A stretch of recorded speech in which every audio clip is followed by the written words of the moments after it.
Hello students. आज English literature के intermediate standard के इंग्लिश लिटरेचर के एक बहुत ही इम्पोर्टेंट टॉपिक पर हम लोग डिस्कस करेंगे और इसमें से 4 मार्क्स से आपको एग्ज़ाम में क्वेश्चन पूछे जाते हैं। इस टॉपिक का नाम है figures of speech. Figures of speech, जिसे हम हिंदी में अलंकार कहते हैं।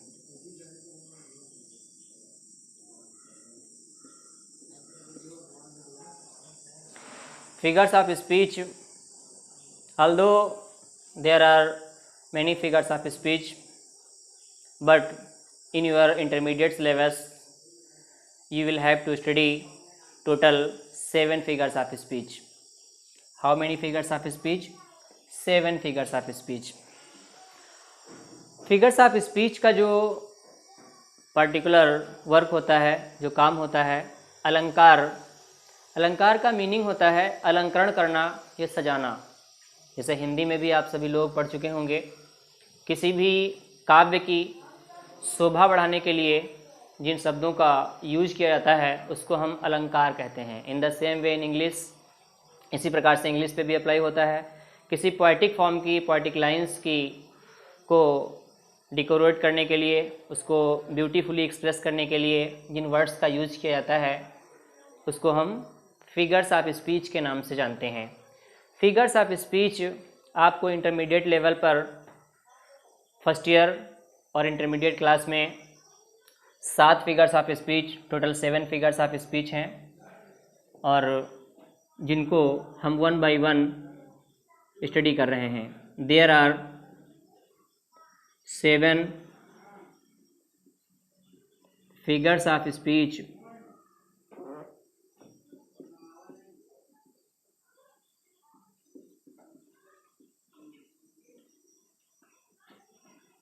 in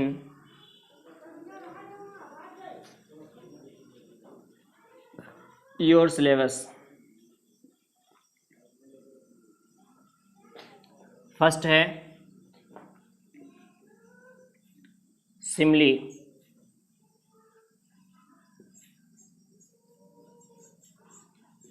सेकंड है मेटाफर। सिमली को हिंदी में क्या कहा जाता है? उपमा अलंकार। उपमा अलंकार। मेटाफर को कहा जाता है रूपक अलंकार। Third, personification.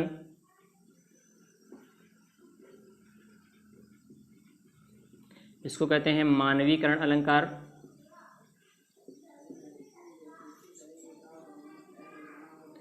फोर्थ है हाइपरबोल, अतिशयोक्ति अलंकार।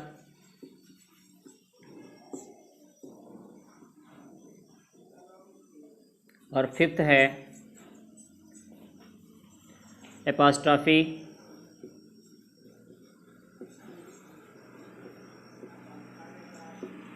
संबोधन अलंकार।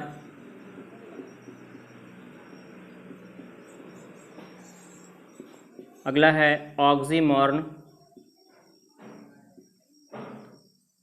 विरोधाभास अलंकार।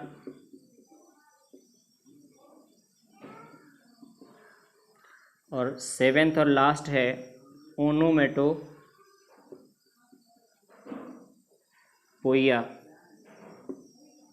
इसको कहते हैं ध्वनि सूचक अलंकार।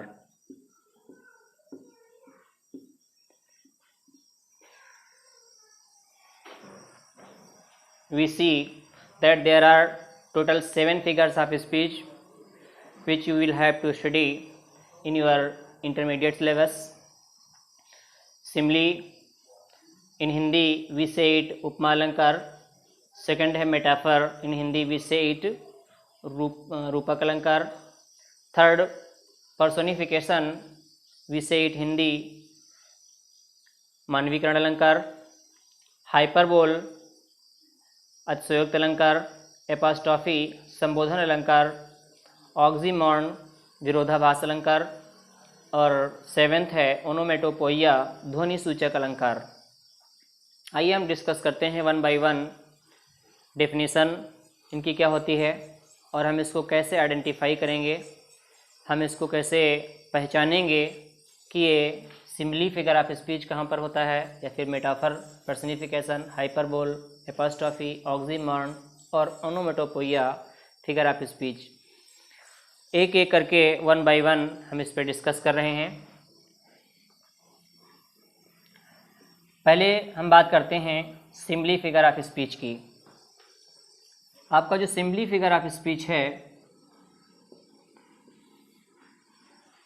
उपमा अलंकार, हिंदी में भी आप सभी लोग पढ़े होंगे कि जहाँ पर दो वस्तुओं के बीच में तुलना की जाती है और वर्ड्स ऑफ कंपैरिजन का यूज किया जाता है, वहाँ पर उपमा अलंकार होता है।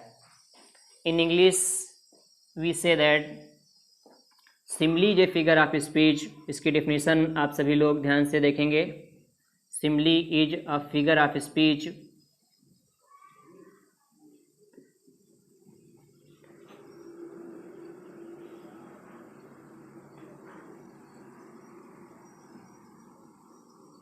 Simile is a figure of speech in which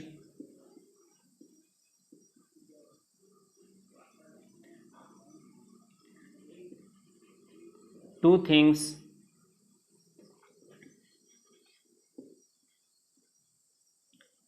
of different kinds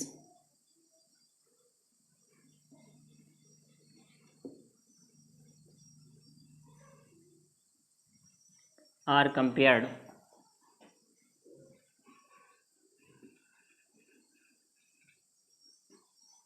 which have at least one point in common.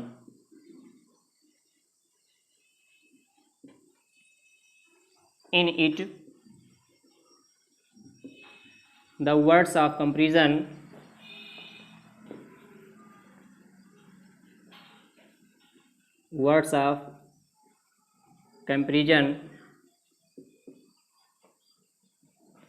as like so are used। देखने में तो खैर ये थोड़ा सा बड़ी डेफिनेशन लग रही है, लेकिन अगर आप इसको समझ करके याद करेंगे, पढ़ेंगे, तो मुझे लगता है कि एक ही बार में समझ में आ जाएगा। इसे दिया लिखा है simile is a figure of speech in which two things of different kinds are compared. उपमा अलंकार वह अलंकार होता है जिसमें दो भिन्न प्रकार की वस्तुओं के बीच में तुलना की जाती है, या इसको इस तरह से भी डेफिनेशन आपको बुक्स में लिखी हुई मिल सकती है। Simile is a figure of speech in which comparison is made between two things of different kinds which have at least one point in common.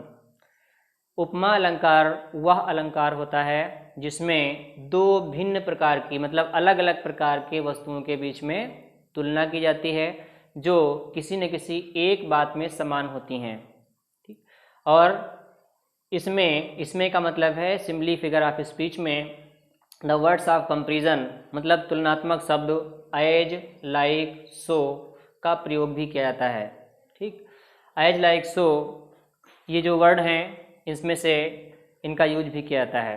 कहने का मीन है कि उपमा अलंकार वह अलंकार है जिसमें दो भिन्न प्रकार की वस्तुओं के बीच में तुलना की जाती है जो किसी न किसी एक बात में समान होती हैं, तथा इसमें तुलनात्मक शब्द एज, लाइक, सो का यूज भी किया जाता है। यहाँ पर ये डिफिनीशन तो खैर समझ में आ गई होगी, लेकिन कुछ चीज़ें अभी समझ में आपकी जो क्लियर नहीं हो पाई हैं उनको हम कोशिश कर रहे हैं समझाने की। इसे लिखा है कि उपमा अलंकार वह अलंकार जिसमें दो भिन्न प्रकार की वस्तुओं के बीच में तुलना होती है या की जाती है जो किसी न किसी एक बात में समान होती हैं। फॉर एग्जाम्पल, जैसे लिखा है life is a bed of life is like a bed of roses.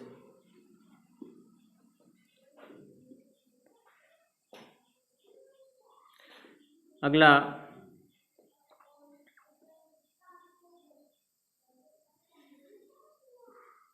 जीवन एक फूलों की सेज की तरह से है।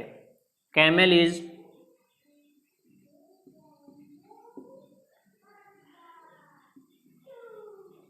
Like a ship of dessert.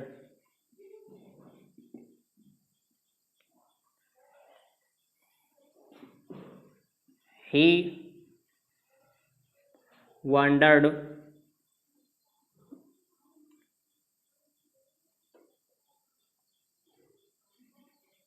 as a cloud in the sky। ये आपके 3 सेंटेंस लिखे हुए हैं। एग्जाम्पल्स तो बहुत सारे हैं, इनको आप पढ़ करके भी और ऐसे भी समझ सकते हैं। इसमें देखिए दिया है life is like a bed of roses. जीवन इज मीन्स है, लाइक मीन्स की तरह से, जैसा। अ बेड ऑफ रोजेस का मतलब होता है फूलों की सेज। जीवन एक फूलों की सेज की तरह है। अब इसमें एक बात ये शायद समझ में ना आ रही हो कि जीवन की तुलना किससे की गई है। आप बेड ऑफ रोजेस से इसकी कंपैरिजन की जा रही है, इसकी तुलना की जा रही है। लेकिन लाइफ अलग चीज़ है, द बेड ऑफ रोजेस अलग है। तो इसमें सिमिलरिटी किस बात की है? क्योंकि एक बात इसमें यह भी आई है कि जिसमें किसी न किसी एक बात में समान हो। मतलब जीवन के इजीनेस, कंफर्टेबलनेस होने की तुलना द बेड ऑफ रोजेस से की जा रही है। मतलब जीवन एक फूलों की सेज की तरह से है। It means life is so pleasant, so easy like as the bed of roses. मतलब जीवन एक इतना आसान चीज़ है जिस प्रकार से फूलों की सेज। मतलब जीवन के आरामदायक होने की तुलना फूलों के सेज के आरामदायक होने से की गई है। जिस प्रकार से फूलों की सेज बहुत ही कंफर्टेबल होती है, बहुत ही आरामदायक होती है। In the same way life is also describe, life is also compared just like the bed of roses. ये बात शायद समझ में आ गई होगी आप सभी लोगों के। सेकेंड सेंटेंस में जैसे दिया है camel is like a ship of dessert. ऊँट एक रेगिस्तान के जहाज की तरह है। ऊँट एक रेगिस्तान के जहाज की तरह है। अब यहाँ पर ऊँट की तुलना, कैमल की तुलना किससे की गई है? शिप ऑफ डिजर्ट से। अब यहाँ पर 2 चीज़ें हैं। अभी हमने बताया कि जो कंपैरिजन की जाती है, जो किसी न किसी एक वर्ड में जो समान होती हैं उनके बीच में कंपैरिजन की जाती है। तो आसानी से आप इसको समझ सकते हैं कि ऊँट एक रेगिस्तान के जहाज की तरह है। कहने का मीन है कि जिस प्रकार से पानी वाला जो जहाज होता है सामान को लाने और ले जाने का काम करता है, इसी प्रकार से जो कैमल होता है वो डिज़र्ट में अर्थात रेगिस्तान में वो पानी वाले जहाज की तरह से सामान को लाने और ले जाने का काम करता है। तो कहने का मीन है कि ऊँट के कार्य की तुलना एक रेगिस्तान में, मतलब ऊँट को एक पानी मतलब जो है रेगिस्तान का एक पानी वाला जहाज कहा गया। जिस प्रकार से पानी वाला जहाज किसी सामान को एक स्थान से दूसरे स्थान तक ले जाता है, in the same way the same work is also done by the camel in the desert. कहने का मीन है कि रेगिस्तान में ठीक उसी प्रकार से कैमल के द्वारा, ऊँट के द्वारा पानी वाले जहाज की तरह से कार्य किया जाता है। इसलिए ऊँट की तुलना किससे की गई है? पानी वाले जहाज से की गई है। मतलब पानी वाला जो जहाज होता है वह